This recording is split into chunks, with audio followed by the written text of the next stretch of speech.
On that note, there's more information and we're going to put that out for our viewers' benefit.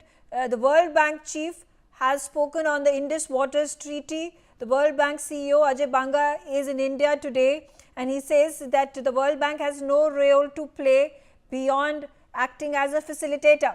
He's further said that there is a lot of speculation in the media about how the World Bank will step in and fix the problem, but that's not how it's going to be. The World Bank's role is merely to act as a facilitator, and he says that it cannot interfere in the Indus Water Treaty issue.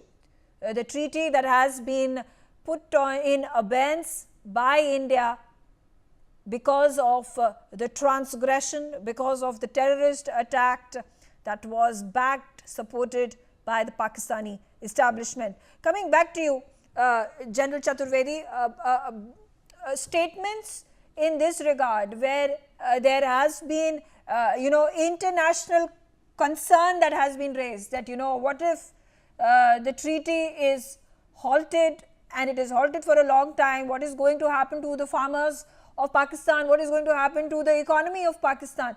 Here's a clear statement given by the World Bank chief that the World Bank does not have a role to play in interfering in a decision that has been made by India to put the treaty on hold, but it acts as a facilitator, and that's all its role is. Now, how is the situation going to play out in the coming days and weeks, even as there is misinformation doing the rounds that India has halted the water supply, India has stopped the water from entering into Pakistani soil from its Chenab rivers, which is again ploys that are being utilized. This is misinformed people or people who are looking to misinform the public, and this is something that also needs to be corrected. Give me a few minutes because I'll explain it. When this treaty was signed in 1960, even that time, World Bank did not made any commitment that they will be always ensure that this treaty is, they were only a facilitator. And so, but this treaty does not have any exit clause. So there's no, you can't abrogate. So what India has been doing it, there had been three changes which have taken place: demographic changes, climate changes, and technology changes. Because of that has got a profound impact on the, say, cropping pattern. Now, what has happened in this case, that in 23, India gave a notice that treaty needs to be renegotiated on these 3 points. Pakistan took no cognizance of it. In 2024, again India gave a letter that treaty needs to be reviewed. Again, they took no cognizance. Now, in Vienna Convention on Treaties, there are 2 sections, 60 and 62.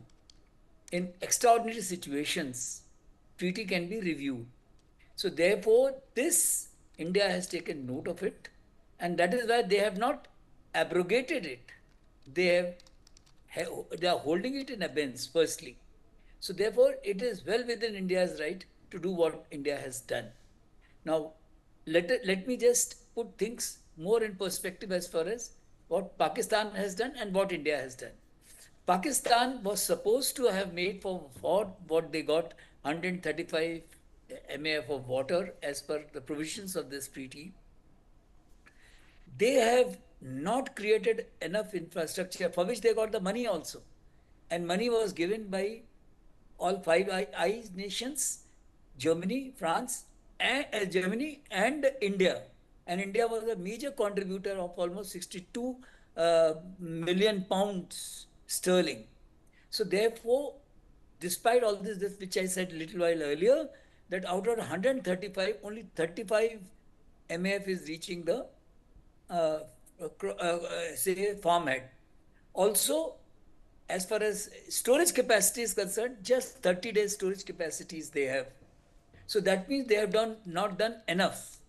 So now when we are doing this thing, we are not stopping the water because there are 2 other provisions. One is UN Convention on Transborder Rivers of 1997, though we are not a signatory, but we are holding the rights of the riparian states. So we are not holding the water. Second is the sixth SDG of 2015, whereby water and sanitation is a human right. So again, we are not stopping. But what we are doing, we are controlling. And there were some very, very discriminatory provisions in the treaty. Like every design had to be validated by Pakistan, and which they used to take it into arbitration, this, that. So therefore, now all that thing has to be stopped now. Second, we are supposed to share data. Now we are not sharing data. Third thing is we are doing, whenever you want to do flushing, we are doing flushing. So because these are all about the rivers which are glacial river. So they bring a lot of silt in with them, and the water storage is stopped. Now you look at it, out of 3.6 MAF, which we are supposed to have storage on western rivers, we have less than 1 MAF storage capacity. So therefore, we have done nothing so far, which is to kind of stop this treaty. However, now we control. We don't have to give the data. So even now, water is going, but it is going when we want. So therefore, which is well within our rights. So we are not doing anything which is misinformation. Pakistan may continue having. They have done. Now I'll tell about 3 of their problems. You know, they have made so many of say canals of Indus that water is not reaching the sea. So sea has ingress 84 kilometers inside in Sindh. So therefore, that place, which is their main rice bowl, Sakkar area, has become totally saline. So not the food security is impacted. In North Punjab, north of say Lahore, they have drawn so much of groundwater that groundwater has got contaminated, and they have created a lot of paint factories there. And because of the bromide which they are sending in, as say discharging into Ravi, the water is totally contaminated surface water. So they need to do something themselves also, which they are not doing. Okay, yeah. Neither they are creating. So with this kind of a thing, to my mind, I think this is one of the best action India has taken. Enough is enough.